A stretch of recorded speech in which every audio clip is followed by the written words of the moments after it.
മൂന്നാം നരേന്ദ്രമോദി സർക്കാരിന്റെ ആദ്യ ബജറ്റിൽ ബീഹാറിനും ആന്ധ്രാപ്രദേശിനും വൻ നേട്ടം. യുവാക്കൾക്ക് തൊഴിലിനും നൈപുണ്യ വികസനത്തിനും പദ്ധതികൾ. മൂലധന ചെലവുകൾക്ക് 11.11 ലക്ഷം കോടി രൂപ നീക്കിവെച്ചു. പ്രതിരോധ മേഖലയ്ക്ക് 4.54 ലക്ഷം കോടി രൂപ മാത്രമാണ് നൽകിയത്.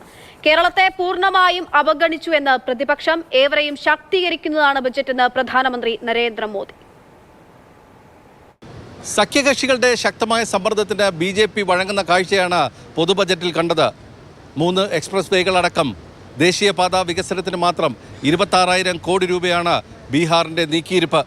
പുതിയ വിമാനത്താവളങ്ങൾ, മെഡിക്കൽ കോളേജുകൾ, വിനോദസഞ്ചാര കേന്ദ്രങ്ങളുടെ വികസനം എന്നിവയെല്ലാം കൂടി 37,500 കോടി രൂപയോളമാണ് ബീഹാറിന്റെ ആകെ വിഹിതം കേന്ദ്ര ബജറ്റിൽ. We will formulate a plan, Purvodaya, for the all-round development of the eastern region of the country, covering Bihar, Jharkhand, West Bengal, Odisha and Andhra Pradesh. This will cover human resource development, infrastructure and generation of economic opportunities to make the region an engine to attain Vikasit Bharat.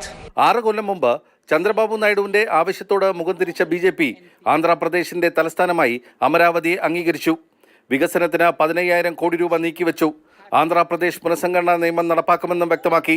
2 വ്യവസായ ഇടനാഴിയും പ്രഖ്യാപിച്ചിട്ടുണ്ട്. സാമ്പത്തിക വളർച്ചയ്ക്കും യുവാക്കൾക്ക് തൊഴിലവസരങ്ങൾ സൃഷ്ടിക്കുന്നതുമാണ് budget എന്ന് പ്രധാനമന്ത്രി നരേന്ദ്രമോദി അവകാശപ്പെട്ടു. ये बजट समाज के हर वर्ग को शक्ति देने वाला बजट है.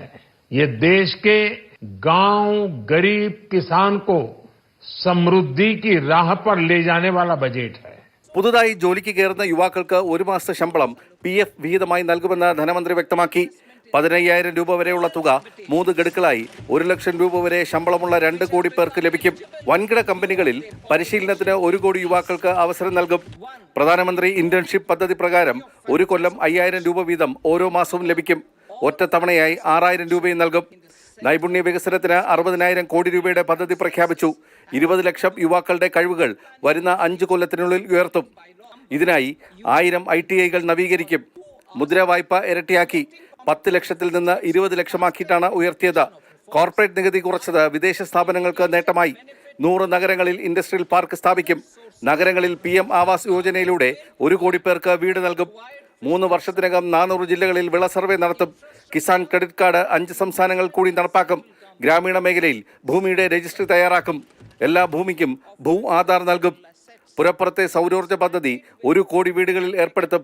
ചെറുകിട സംരംഭങ്ങൾക്കായി 100 കോടി രൂപയുടെ വായ്പാ ഗ്യാരണ്ടി പദ്ധതിയും ധനമന്ത്രി പ്രഖ്യാപിച്ചു. ബസന്ത്, മാതൃഭൂമി ന്യൂസ്, ഡൽഹി.